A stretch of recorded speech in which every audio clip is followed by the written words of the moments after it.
A woman who lives without a husband is often called dangerous, but not because she harms others.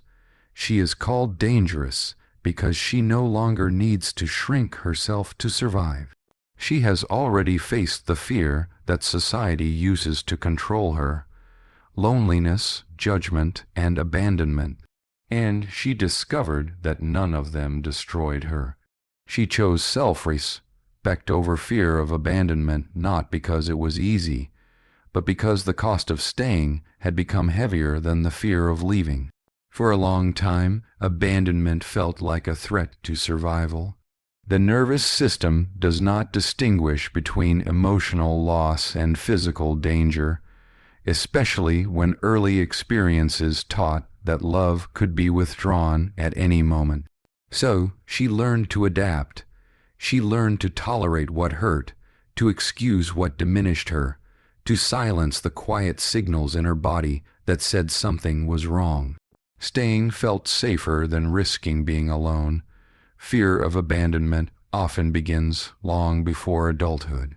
It starts in moments when a child realizes that being accepted requires performance, compliance, or emotional invisibility. When love feels conditional, the self becomes negotiable. Over time, this creates adults who will sacrifice boundaries to preserve connection, who confuse attachment with love, and who mistake endurance for loyalty. She lived there for years, believing that if she just tried harder, gave more, asked for less, she would finally be secure. But the body keeps records that the mind tries to erase: tightness in the chest, chronic exhaustion, a constant sense of walking on emotional glass. These were not weaknesses, they were messages, and one day those messages became impossible to ignore. She realized that the fear she was running from was no longer as dangerous as the life she was living. The abandonment she dreaded was already happening quietly every time she abandoned herself. Choosing self-respect did not mean she stopped wanting love. It meant she stopped accepting love that required self-erasure. It meant recognizing that attachment without safety is not connection, it is survival.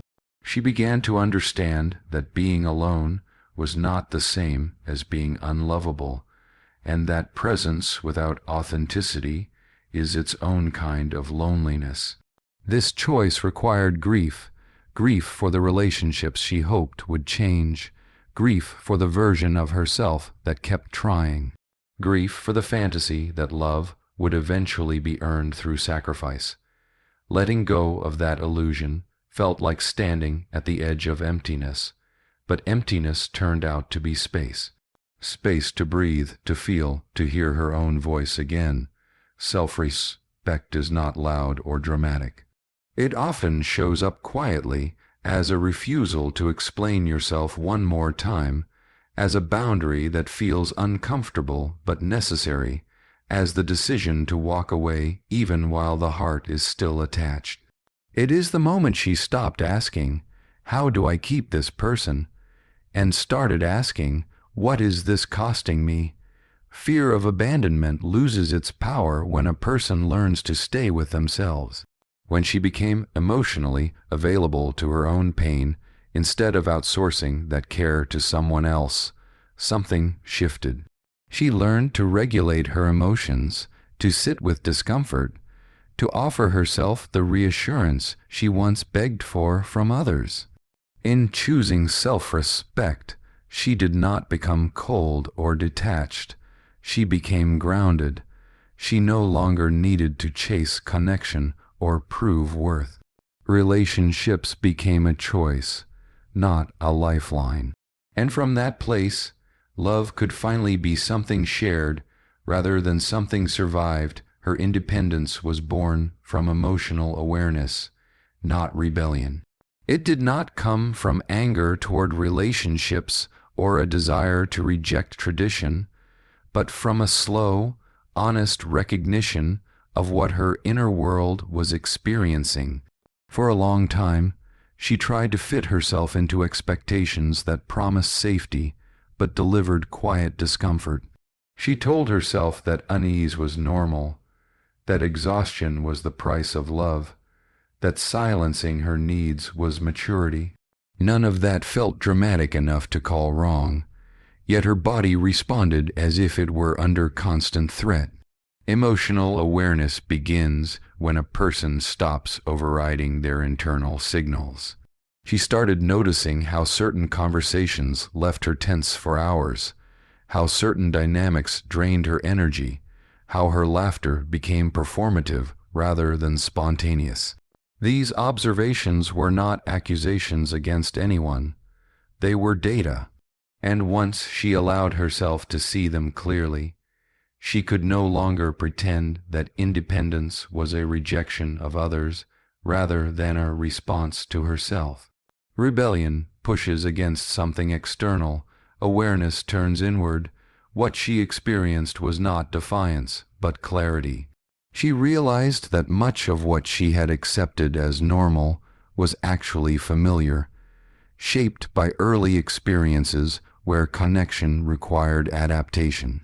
She had learned to be agreeable, accommodating, emotionally flexible in ways that erased her own center. That flexibility once protected her. As an adult, it was costing her health, joy, and sense of self. Independence emerged the moment she understood that chronic self-suppression is a form of self-harm. The body does not thrive when it is constantly bracing. The nervous system does not relax when love feels unpredictable. She recognized that peace is not found in being chosen, but in being aligned. That realization made certain relationships feel louder, heavier, harder to stay in, not because they were suddenly worse, but because she was finally listening. Choosing independence required letting go of the story that strength looks like endurance. It required questioning the belief that needing space meant being selfish or ungrateful. She began to see that emotional autonomy is not isolation, but responsibility. Responsibility for her feelings, her limits, her truth. She stopped waiting for permission to rest, to say no, to step back. That choice felt unfamiliar, even frightening, because it removed the role she had always played. People often misunderstand this kind of independence because it does not announce itself. It does not argue or explain. It simply stops participating in dynamics that require disconnection from the self. From the outside, it can look like withdrawal. From the inside, it feels like coming home. Her awareness allowed her to separate love from obligation. She could care deeply without overextending. She could be kind without being compliant. She could desire partnership without sacrificing her emotional integrity. Independence did not harden her heart. It softened her relationship with herself. When independence is born from awareness, it is steady. It does not need to prove anything. It does not require approval. It is the quiet confidence that comes from knowing what dysregulates you, what nourishes you, and what you will no longer abandon yourself to maintain. From that place, she did not need to rebel against the world. She simply chose to remain loyal to her own nervous system and truth. She is no longer controlled by attachment wounds, not because they disappeared, but because she stopped letting them make decisions for her. Attachment wounds form when early connections teach that closeness is unpredictable, conditional, or unsafe. Love becomes something to manage rather than something to experience. As a child, she adapted by becoming vigilant, pleasing, quiet, or overly responsible. These strategies were intelligent responses to her environment. They kept her connected when connection felt uncertain. As an adult, those same strategies began to limit her life. She noticed how quickly her body reacted to distance, how silence triggered panic, how disagreement felt like rejection. Her mind created stories to explain the discomfort, but her nervous system was responding to old threats. Without awareness, attachment wounds quietly take the steering wheel. They choose partners, tolerate mistreatment, and convince a person that stability must be earned through self-sacrifice. The shift began when she learned to pause instead of react. Instead of chasing reassurance, she stayed with the sensation in her body. Instead of collapsing into self-blame, she became curious about what was being activated. This curiosity changed everything. It separated the present moment from the past and gave her choice where there was once compulsion. Healing attachment wounds does not mean becoming detached or emotionally closed. It means learning how to self-regulate rather than outsource emotional safety. She stopped expecting others to soothe the fear that was rooted in earlier experiences. When discomfort arose, she learned to breathe, to ground, to remind herself that connection does not vanish because someone needs space. This internal reassurance weakened the old patterns. She also learned to recognize the difference between intuition and trauma responses. Trauma is loud, urgent, and catastrophic. Intuition is calm and clear. By listening to her body over time, she could tell when she was responding to the present and when she was reliving the past. That distinction protected her from repeating familiar dynamics that once felt like chemistry. As attachment wounds loosened their grip, her standards changed. She no longer confused emotional intensity with intimacy. She noticed consistency, accountability, and safety. She could tolerate uncertainty without trying to control it. Silence no longer meant abandonment. Boundaries no longer felt like threats. She began to experience relationships as spaces of mutual presence rather than arenas of survival. This shift also changed how she related to herself. She stopped punishing herself for feeling needy or afraid. Instead, she offered compassion to the parts of her that learned to cling or withdraw. Those parts did not need elimination. They needed understanding. When she met them with patience, they softened. No longer controlled by attachment wounds, she could choose rather than react. She could walk away from relationships that activated her deepest insecurities, even if they felt familiar. She could stay present in healthy connections without waiting for them to collapse. Love no longer felt like something she might lose at any moment. Her nervous system learned that safety could exist without constant vigilance. That realization did not make her fearless. It made her free enough to respond from the present instead of the past, grounded in self-trust rather than survival. Driven attachment, she can recognize unhealthy love instantly, not because she has become suspicious or hardened, but because her body has learned the language of truth. Unhealthy love often disguises itself as intensity, urgency, or emotional closeness that arrives too fast. In the past, those signals felt intoxicating, even reassuring. They created a sense of being wanted, needed, chosen. But beneath that rush lived tension, confusion, and a quiet loss of self that she once mistook for passion. Recognition begins in the nervous system. Her body no longer ignores the subtle cues that appear early on. A tightness in the stomach when boundaries are tested. A sudden urge to explain herself repeatedly. The pressure to perform, fix, or soothe someone else's emotions. These sensations are no longer dismissed as overthinking. She understands that when love is healthy, the body does not brace itself. It softens. It breathes. Unhealthy love often demands adaptation instead of authenticity. It rewards compliance and punishes honesty.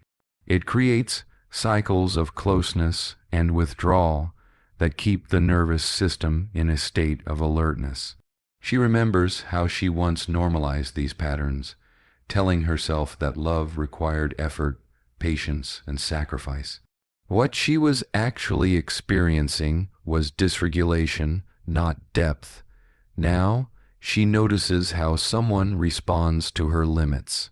Healthy love respects boundaries without retaliation. Unhealthy love negotiates, minimizes, or subtly violates them. She watches how accountability is handled.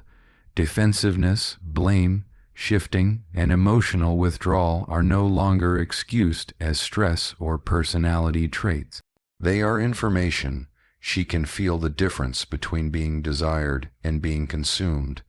Unhealthy love often seeks control under the disguise of concern. Questions become surveillance. Care becomes pressure. Affection becomes conditional. Her awareness allows her to sense when attention feels intrusive rather than nurturing. That awareness keeps her anchored in herself. Another shift lies in how she experiences emotional safety. In the past, unpredictability felt familiar, even exciting. Calm felt boring because her nervous system was accustomed to chaos.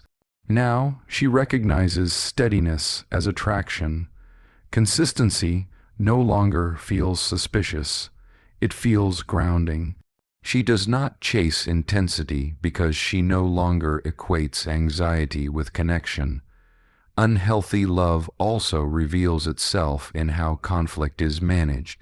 When repair is absent, when vulnerability is punished, when emotional expression is met with silence or dismissal, she does not intellectualize it away. She understands that love without repair cannot grow. Avoidance is no longer mistaken for peace. This recognition is not judgment. It is clarity. She does not label people as bad or broken. She simply acknowledges that some dynamics cannot meet her emotional needs. That understanding allows her to disengage without drama, without needing to convince or be understood. The most profound change is that she no longer doubts herself. She trusts what her body and emotions communicate. Unhealthy love loses its power when it is seen clearly. What once pulled her in now feels heavy and dissonant. She does not need time to figure it out because the truth registers immediately, quietly, and firmly within her, guiding her away from what requires self-betrayal to stay. Her stability comes from within, not from a role, because she learned that identities can disappear while the nervous system remains. For much of her life, stability was something she tried to secure by becoming what was expected of her. Partner, caretaker, peacemaker, supporter. These roles promised safety and belonging, and for a time they worked. They gave her structure, validation, and a sense of purpose, but they also required her to organize her inner world around external approval.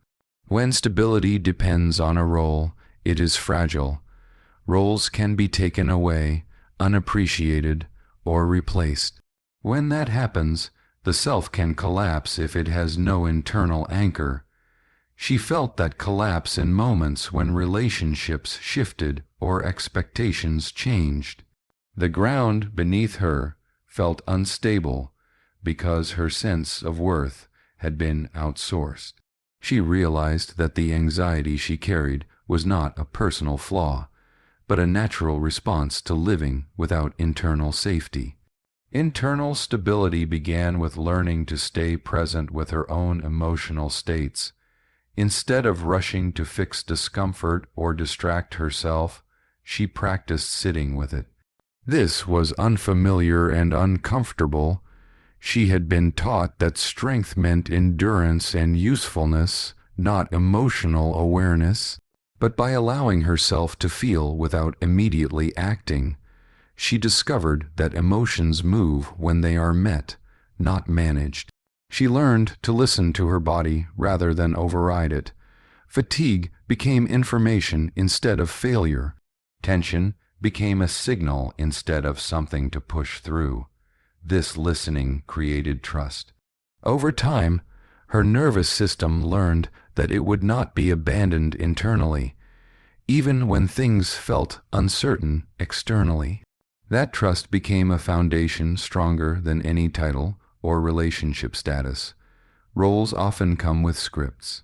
They tell a person how to behave, what to tolerate, and what to suppress. Stepping out of those scripts can feel destabilizing at first. She questioned who she was without constantly being needed. The answer emerged slowly. She was someone who could choose rather than perform, respond rather than react. Stability did not vanish when she stopped overfunctioning.